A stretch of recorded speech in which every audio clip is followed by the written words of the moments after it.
Amanda Knox is once again on trial in Italy. It's a case that could remove the final remaining criminal conviction from her legal record. And it has been a long road for Knox. She was convicted in 2009, along with her then boyfriend, of killing her 21-year-old roommate 2 years earlier. Those convictions were eventually overturned, then reinstated, but then again overturned in a series of trials over the ensuing years.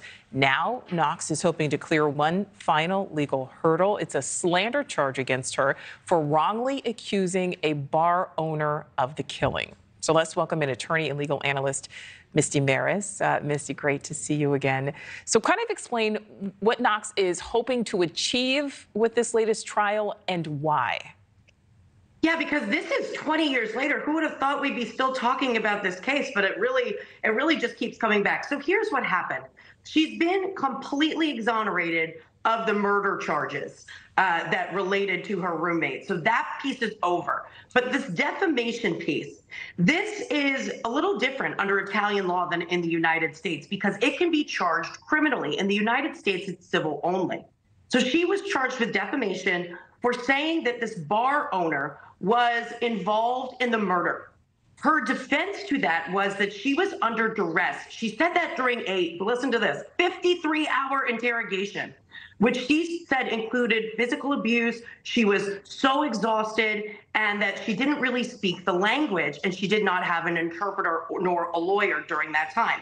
She recanted shortly after, but she was ultimately convicted of defamation and sentenced to 3 years.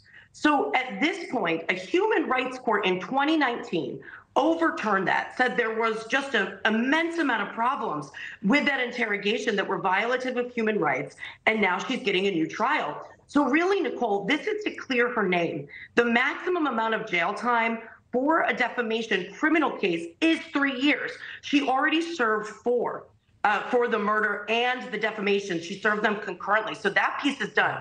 This would be, there could be a monetary component for the bar owner who was accused. That's possible, but it really seems that her goal would be to just clear her name of this whole thing in its entirety and shine light on some of those human rights violations that occurred back in 2007. Yeah, and you know, one could certainly understand why she would want to clear her name, and especially when you think, you know, 53-hour interrogation. At this point, again, we're nearly 20 years after the fact. So even if she is found not guilty, Misty, is it likely to persuade so many people who have really long since made up their minds and may not want to change them? Well, you're absolutely right about that. The court of public opinion, very different than the court of law. And when I think back to this time period in 2007, every magazine, whether it was People, Time Magazine, Foxy Noxy, all over the headlines every single day covering this case, soup to nuts. And think about this road that she's gone down to ultimately being exonerated. She was only ultimately exonerated of the murders, 2015. That's still a significant period of time. To your point, there are people who are very, very committed to thinking that she is guilty. And I don't know if that's going to change their mind. But for the other camp of people, for those that are on the fence, or for those that are really hard advocates for her in the public sphere, this is that last piece that still remains, that on the books is a guilty conviction that now she has the chance to contest. And I was actually shocked, Nicole, there's still a lot of podcasts about this case. Yeah, well, I was going to say, what do you think it is about this case that has fascinated people for close to 2 decades at this point? I think it's just they're college students. They're there, abroad. It's such a glamorous, wonderful thing to have an opportunity to do.